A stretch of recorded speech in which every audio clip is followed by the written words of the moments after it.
Interview দেওয়ার জন্য এসেছিল যুবকটি। বসের চেয়ারে বসেছিল অসমাপ্ত প্রেম। বলা হয়ে থাকে, সময় মানুষকে সবকিছু শিখিয়ে দেয়, কিন্তু সঠিক মুহূর্তে কাউকে চিনে নেওয়া সবার সাধ্যে নয়। কখনো কখনো সেই চেহারা যে আমাদের ত্যাগ করে চলে গিয়েছিল আবার ফিরে আসে। তবে এবার ভাগ্য স্থির করে কে ইন্টারভিউ দেবে আর কে জীবনের রায় দেবে। বন্ধুরা, সম্পূর্ণ কাহিনী জানতে এই ভিডিওটি শেষ পর্যন্ত অবশ্যই দেখো। কিন্তু তার আগে এই ভিডিও লাইক করো, চ্যানেল সাবস্ক্রাইব করো আর কমেন্টে তোমার নাম এবং তোমার শহরের নাম অবশ্যই লিখো। ইন্দোরের শীতল সকাল ছিল, বাতাসে হালকা কুয়াশা ছিল, যেন আবহাওয়াও কারো স্মৃতিতে আটকে গিয়েছিল। রাহুল মেহরা আয়নার সামনে দাঁড়িয়ে তার সাধারণ শার্টের কলার ঠিক করল। তারপর মায়ের দিকে তাকালো। সে পুরনো কাঠের চেয়ারে বসেছিল, চোখে ক্লান্তি ছিল, কিন্তু মুখে সেই পুরনো শান্তি। মা, দোয়া করো, আজ শেষ আশা, সে নিচু স্বরে বলল। মা হাসল। বাবা, দোয়া নয়, তোর কর্মই তোর সঙ্গে আছে, যা, ভগবান তোকে সেই মেলাবে যে তোর যোগ্য। রাহুল হাসতে পারল না। তাকে জানা ছিল সে যা সত্যিই চায় সেটা এখন কখনো তার হতে পারবে না। ৩ বছর আগে সে প্রিয়াকে হারিয়েছিল, সেই মেয়ে যে তাকে শিখিয়েছিল যে প্রেম শুধু অনুভূতি নয়, এক দায়িত্ব হয়। সেই কলেজের শেষ দিন ছিল যখন প্রিয়া বলেছিল, রাহুল, ভালোবাসা ক্ষুধা মেটায় না, ঘর চাই, এ চাই। আর ঠিক সেই দিনের পর রাহুল সব ছেড়ে দিয়েছিল, তার স্বপ্ন, তার আবেগ আর তার হাসি পর্যন্ত। ৩ বছর পর্যন্ত সে সংগ্রামে ছিল। ছোট ছোট কোম্পানিতে অস্থায়ী কাজ, তখনও অসুস্থ মায়ের দেখাশোনা, কখনো নিজের ক্ষুধা লুকানো। আজ সেই যুবক এক বড় কোম্পানি এন্টারপ্রাইজেস পিভিটি লিমিটেডে ইন্টারভিউ দেওয়ার জন্য যাচ্ছিল। রাস্তায় বাসের জানালা দিয়ে বাইরে তাকিয়ে এসে নিজেকে বলল, প্রিয়া বলেছিল যখন সফল হয়ে যাবে তখন মিলো। আজ যাচ্ছি সাফল্যের দরজায়, কিন্তু কি সেই দরজার ওপারে দাঁড়িয়ে থাকবে সে ভাবতেও পারছিল না যে ভাগ্য তার জন্য কি খেলা লিখেছে। অফিসের বাইরে পৌঁছে এসে ঘাবড়ে তার রেজিউমে ফাইলটি শক্ত করে ধরল। গলায় আটকে যাওয়া শব্দ নিয়ে ভেতরে প্রবেশ করল। রিসেপশনে বসা মেয়ে বলল, আপনার ইন্টারভিউ এইচআর হেড নেবেন? মিস প্রিয়া সিং। রাহুলের পা যেন সেখানেই জমে গেল, শ্বাস বন্ধ হয়ে গেল, হৃদয়ের ধড়কন কানে গুঞ্জন শুরু করল। কি? সে নিচু স্বরে জিজ্ঞাসা করল। হ্যাঁ স্যার, মিস প্রিয়া সিং, 4th ফ্লোর, কেবিন 402। সে কিছুক্ষণ সেখানেই দাঁড়িয়ে রইল, যাকে সে হারিয়ে ফেলেছিল। আজ সেই তার ভাগ্যের সিদ্ধান্ত নেওয়ার লোক ছিল। ধীরে ধীরে সিঁড়ি চড়তে তার ভেতর সবকিছু কেঁপে উঠল। প্রতি সিঁড়ির সঙ্গে পুরনো স্মৃতি জেগে উঠছিল। সেই হাসি, সেই রাগ, সেই বৃষ্টিতে ভিজে বলা, তুমি পাগল রাহুল। আর আজ সেই আওয়াজ আবার শোনা যাবে। কেবিনের বাইরে দাঁড়িয়ে সে দরজায় টোকা দিল। মে কামিন ম্যাম? ভেতর থেকে সেই পরিচিত আওয়াজ এলো। কামিন রাহুল। ভেতরে গেল। সামনে সেই ছিল প্রিয়া সিং, সিলভার গ্রে শাড়িতে, সংযত চুলের সঙ্গে, মুখ একটু পরিপক্ক, কিন্তু চোখ সেই চোখ যা কখনো তার ধড়কনের ভাষা বুঝত। এক মুহূর্তের জন্য দুজনের চোখাচোখি হল, আর সময় থেমে গেল। ৩ বছরের দূরত্ব সেই এক নজরে সংকুচিত হয়ে গেল। প্রিয়া ফাইল খুলল। চোখের কোণ হালকা কেঁপে উঠল, যেন কোনো পুরনো ক্ষতের ওপর হালকা স্পর্শ হয়ে গেল। তো মিস্টার রাহুল মেহরা, সে সংযত আওয়াজে বলল, ৩ বছর পর আপনি ইন্টারভিউ দেওয়ার জন্য এসেছেন। কি কারণ ছিল এই দীর্ঘ দূরত্বের? রাহুল গভীর শ্বাস নিল।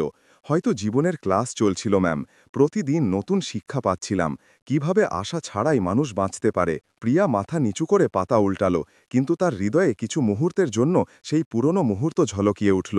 কলেজের ক্যাম্পাস, রাহুলের ভাঙা বাইকের হ্যান্ডেল, আর সেই দুজনে একসঙ্গে হেঁটে হাসা। সে নিজেকে সামলালো, এখানে প্রফেশনাল পরিবেশ। মিস্টার রাহুল, আমরা পুরনো সম্পর্কের কথা বলবো না। তার আওয়াজ ঠান্ডা ছিল, কিন্তু হৃদয় ভেতর থেকে কাঁপছিল। রাহুল হালকা হাসল। আমি এখানে সম্পর্ক চাইতে আসিনি, সুযোগ চাইতে এসেছি। প্রিয়ার আঙুল কেঁপে উঠল। ফাইল বন্ধ করতে সে বলল, ঠিক আছে, কাল রেজাল্ট মেল করে দেওয়া হবে, ইউ মে লিভ নাও। রাহুল উঠল, কিন্তু যেতে যেতে সে একটি বাক্য ছেড়ে দিল। কখনো সময় পেলে ভেব, কাউকে সফল হতে দেরি হয় না, কিন্তু কাউকে হারানোর আফসোস অবশ্যই বাকি থাকে। দরজা বন্ধ হল তো প্রিয়ার চোখ থেকে প্রথমবার আঁসু বেরোল। সে এইচআর হেড ছিল, শক্ত কঠিন, কিন্তু সেই এক আওয়াজ তাকে আবার মেয়ে বানিয়ে দিয়েছিল। সেই মেয়ে যে কখনো রাহুলের কাঁধে মাথা রেখে স্বপ্ন দেখত। সেই রাত প্রিয়া দেরি পর্যন্ত অফিসে বসে রইল। প্রতি মেল, প্রতি ডকুমেন্ট ঝাপসা হয়ে গেল। সামনে স্ক্রিনে তার নাম ঝলকাচ্ছিল, mister Rahul Mehra, interview completed. সে নিচু স্বরে অ্যাপ্রুভড ক্লিক করল।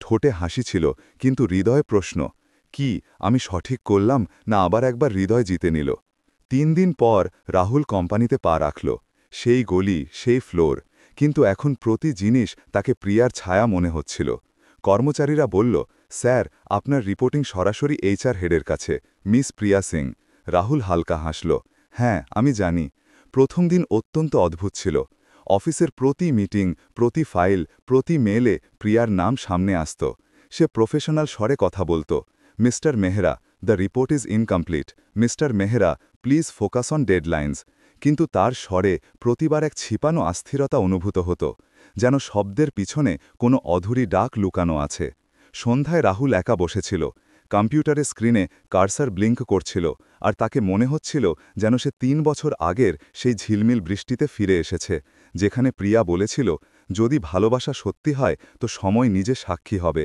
সে চিন্তায় ডুবেছিল যে তখনই দরজা খুলল প্রিয়া ভেতরে এলো হাতে কফির 2টি কাপ ছিল কফি রাহুল অবাক হয়ে দেখল প্রিয়া বলল এত বছর পর তোমাকে আবার সেই কড়া ব্ল্যাক কফি চাই হবে তাই না রাহুল হেসে দিল তোমাকে এখনও মনে আছে কিছু স্মৃতি মুছে যায় না আমরা শুধু ভান করতে শিখেনি প্রিয়ার স্বর খুব নিচু ছিল কিছু মুহূর্তের জন্য দুজনের মধ্যে নীরবতা ছড়িয়ে পড়ল শুধু ঘড়ির টিকটিক আর হৃদয়ের ধড়কনের গুঞ্জন ছিল প্রিয়া কথা বদলানোর চেষ্টা করল কোম্পানির প্রজেক্ট খুব বড় ভুলের সুযোগ নেই রাহুল মাথা নিচু করল ভুল আমি তখন করেছিলাম যখন তোমাকে হারিয়েছিলাম প্রিয়া কিছু বলল না চোখ নিচু করে কফির চুমুক নিয়ে বলল এখন তুমি আমার কর্মচারী রাহুল আবেগ এখন সেই ফাইলে ফিট হয় না রাহুল নিচু স্বরে বলল হয়তো ফাইলে নয় কিন্তু হৃদয়ে এখনও এক কোণ তোমার নামের বাকি আছে প্রিয়া উঠল আর বাইরে যেতে যেতে বলল হৃদয়ের কথা এখন অফিসে আনো না মিস্টার মেহরা নইলে আমাকে আবার কঠোর হতে হবে যেতে যেতে তার চোখ ভিজে গিয়েছিল কিন্তু সে মুছে ফেলল কারণ এখন সে এইচআর হেড ছিল যে কাঁদতে পারে না যদিও তার সামনে সেই দাঁড়িয়েছিল যে কখনো তার আঁসু নিজের হাতে মুছিয়েছিল অফিসের সকাল অন্য কোনো দিনের মতোই ছিল কিন্তু সেই দিন কিছু আলাদা ছিল প্রিয়ার নজর বারবার সেই এক ডেস্কে চলে যেত যেখানে রাহুল মাথা নিচু করে চুপচাপ কাজ করছিল সে না কারোর সঙ্গে বেশি কথা বলত না হাসত কিন্তু প্রতিবার যখন কোনো সমস্যা আসত সেই সবার আগে এগিয়ে যেত দুপুরে হঠাৎ হইচই পড়ে গেল কোম্পানির বয়স্ক পরিচ্ছন্নতা কর্মী রামলাল সিঁড়ি থেকে পিছলে পড়ে গেল সবাই পাশে সরে শুধু দেখছিল কেউ বলছিল অ্যাম্বুলেন্স ডাকো কেউ মোবাইল থেকে ভিডিও করছিল কিন্তু দৌড়ে গেল শুধু একজন রাহুল সে তার কোট মেঝেতে বিছিয়ে দিল রামলালের মাথা তার কোলে নিল আর চিৎকার করল কারো কাছে গাড়ি আছে কি কেউ বলল না তখন সে নিজের বাইক তুলল সেই বয়স্ককে পিছনে বসালো আর সরাসরি হাসপাতালে ছুটল প্রিয়া তার কেবিনের জানালা থেকে এসব দেখছিল হৃদয় কেঁপে উঠল সেই যুবক যে কখনো তাকে বৃষ্টিতে ছাতা দিয়ে বাঁচিয়েছিল আজও কোনো অচেনা জীবন বাঁচানোর জন্য নিজেকে মিটিয়ে দিচ্ছিল সন্ধ্যায় যখন রাহুল ফিরল তার কাপড় রক্তে ভিজেছিল সবাই অবাক ছিল সে সরাসরি তার ডেস্কে বসল আর বলল রামলাল ঠিক আছে মাথায় সেলাই এসেছে কিন্তু বিপদ কেটে গেছে প্রিয়া তার কাছে এলো তার আওয়াজ খুব নিচু ছিল তুমি পাগল কি এটা তোমার কাজ ছিল না রাহুল হেসে বলল মানুষ হওয়াও তো এক কাজ ম্যাম প্রিয়ার ঠোঁট কিছু বলতে পারল না চোখ নিজে থেকে ভিজে গেল সে প্রথমবার অনুভব করল রাহুল কখনো গরিব ছিল না বরং সেই ধনী ছিল যে হৃদয় থেকে অন্যের জন্য দৌড়ায় রাতে যখন সবাই চলে গিয়েছিল প্রিয়া কেবিনে শুধু অন্ধকার ছিল আর তার ভিজে পাপড়ির ওপর থেমে থাকা অনুতাপ সে নিজের সঙ্গে বলল আমি টাকাওয়ালাদের দেখেছি কিন্তু আজ প্রথমবার কোনো ধনী মানুষ দেখলাম যার কাছে হৃদয় আছে অফিসে এই দিনগুলোতে পরিবেশ ভারী ছিল কোম্পানির বার্ষিক অডিট চলছিল আর প্রতি বিভাগ টেনশনে ছিল প্রিয়া দিনরাত ফাইলে ডুবেছিল কিন্তু তার নজর প্রতি কিছুক্ষণে রাহুলের উপর থেমে যেত তার কাজ অতুলনীয় ছিল কিন্তু সে নিজেকে সবসময় কোনো অদৃশ্য দেওয়ালের পিছনে লুকিয়ে রাখত এক সন্ধ্যায় সবার ঘরে চলে যাওয়ার পর রাহুল অফিসে একা ছিল সে অডিটের রিপোর্ট দেখছিল যে হঠাৎ তাকে এক অদ্ভুত এন্ট্রি দেখা গেল কোম্পানির ফান্ডে কিছু টাকা ভুল জায়গায় ট্রান্সফার করা হয়েছে নাম ছিল প্রিয়া সিং পার্সোনাল এক্সপেন্স রাহুলের হৃদয় শূন্য হয়ে গেল কি প্রিয়া না সে মাথা নাড়ল সে এমন ভাবতেও পারে কি কিন্তু রিপোর্ট স্পষ্ট বলছিল যে কোনো গোলমাল হয়েছে সকালে প্রিয়ার অফিসে সে ফাইল নিয়ে পৌঁছল ম্যাম আমাকে কিছু অনিয়ম পাওয়া গেছে দেখো প্রিয়া, ঝট করে ফাইল খুলল আর যেন মুখ ফ্যাকাশে হয়ে গেল। কিছু মুহূর্তের নীরবতার পর সে বলল, রাহুল, এটা ভুল, আমার সিস্টেম থেকে হয়নি, কেউ আমার লগইন থেকে ট্রানজ্যাকশন করেছে। রাহুল নিচু স্বরে বলল, আমি জানি আপনি এমন করতে পারেন না। প্রিয়া চোখে ঝাপসা ছড়িয়ে গেল।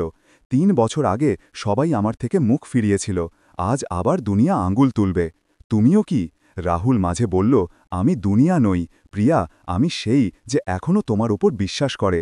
তার আওয়াজ নিচু ছিল, কিন্তু হৃদয় থেকে বেরিয়েছিল। প্রিয়ার হাত কাঁপতে লাগল। তুমি এখনও আমার উপর বিশ্বাস করো?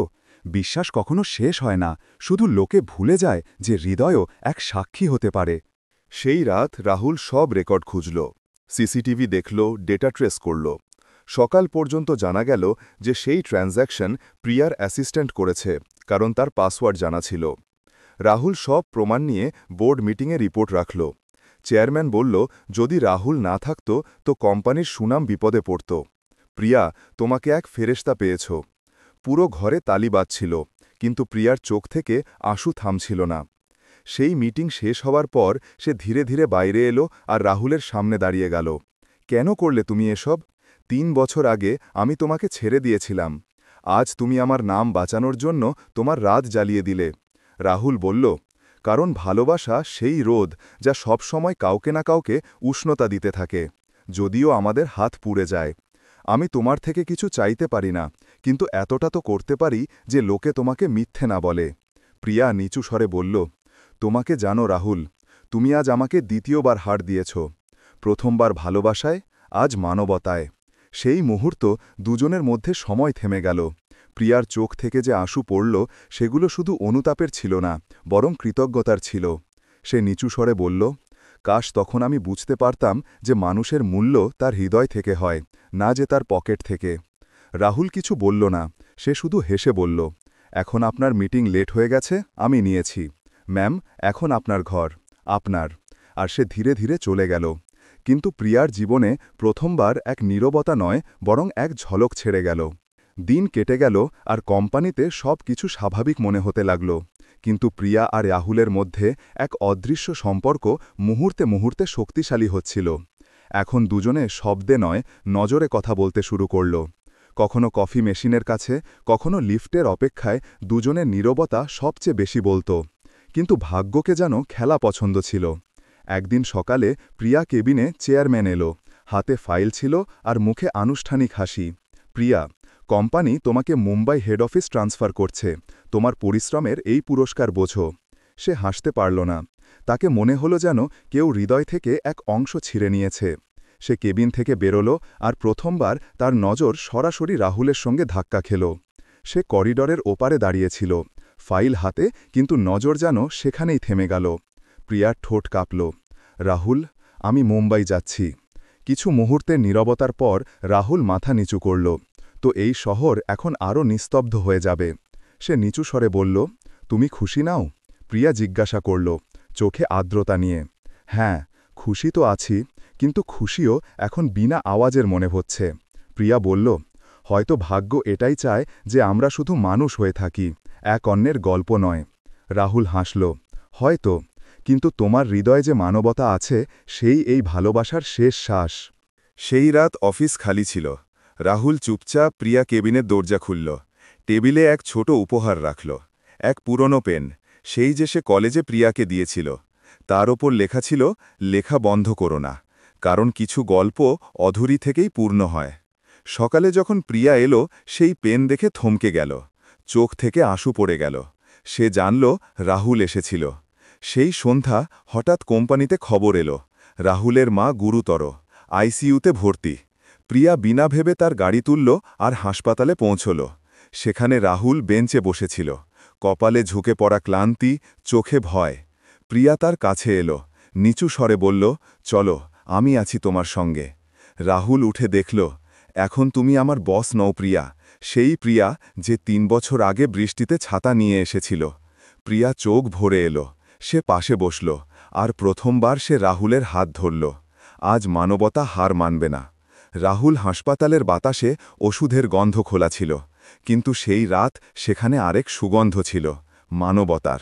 রাহুল ওয়ার্ডের বাইরে চেয়ারে বসেছিল, চোখে ঘুম নেই, শুধু চিন্তা আর ক্লান্তি ছিল। মা আইসিইউর ভেতর ছিল। মেশিনের বিপ বিপ তার হৃদয়ের ধড়কনের সঙ্গে তাল মিলাচ্ছিল।